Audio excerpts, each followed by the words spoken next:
Hello, my name is Eddie Tofpik. I'm Head of Technical Analysis and Senior Markets Analyst at ADM Investor Services International Limited.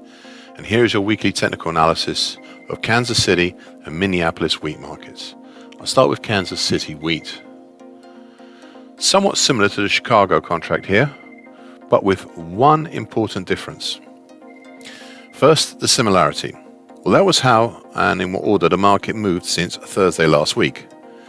We have had in this order a combined key reversal down and bearish engulfing pattern, if only just in this case, then a combined immediate countering key reversal up and bullish engulfing pattern, an indecisive spinning top, a bearish opening black Mariboso, an indecisive spinning top, and then yesterday a bullish white Mariboso.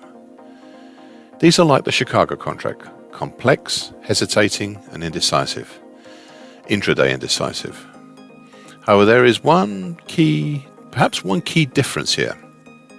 So compared to the Chicago contract, there's instead of four, there's only two significant recent patterns here. Firstly, a head and shoulders pattern for the late October 2021 to start of 2022 period, with a neckline currently at 791. This has been more or less the base of the market's attempt higher. This head and shoulders pattern is slowly resolving itself into whether it is a head and shoulders top or what seems to be more likely right now, a head and shoulders continuation pattern. Why do I say this?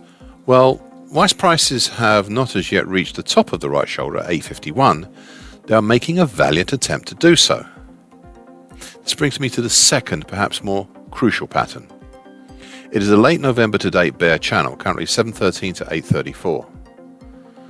This is a pattern that looks quite wide, but it also looks reasonable. Though up to a week or so ago, this bear channel looked, well, quite bearish. I even placed a potential target X in the 731 area as a potential target for the head and shoulders pattern being a topping action. However, and this is an important however, today the market has for the second time this week pushed up over the upper bear channel line, currently at 834.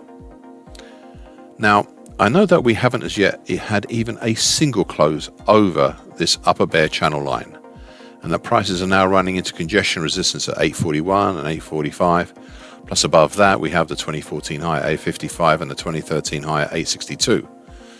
So, even with all that, this looks like it might still be a break higher, and something that the Chicago contract has as yet failed to achieve.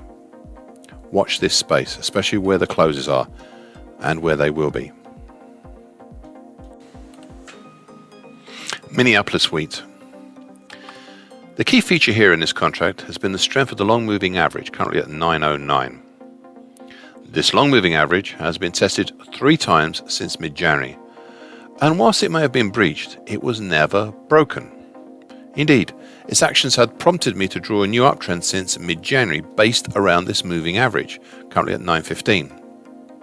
By also drawing a connecting trend line between the highs of this year so far, currently 982, we have the beginnings of a possible rising wedge pattern developing here. However, please still treat this pattern with a pinch of salt. You can clearly see by yesterday's action of the market reaching the declining short-medium moving average, currently at 960 and closing right on the November 2021 to date downtrend, currently 955. And then today, setting up off from the downtrend and breaching the short-medium moving average on the upside, that there is some significant bullish incentive at work here. Yet even with that, we still have some important overhead resistances that the market will need to tackle if it is to continue to develop this young ascending wedge pattern. These key resistances are the medium moving average, currently 976, the 50% Fibonacci line of the November 2021 to January 2022 move at 969, and various congestion points in a band between 974 to 986. Please note and remember that these overhead resistances cause the combined bearish Harami and shooting star pattern type 1 bearish seen last week, though the market seems to have had a short memory as prices slowly moved higher afterwards. These two forces, the fairly immobile overhead resistances and the slowly rising long moving average and associated uptrend, are starting to squish this market. Finally, there is one other pattern I'd like to discuss, and that is one that I have not labeled as yet. It is a large pattern, but it is also shallow.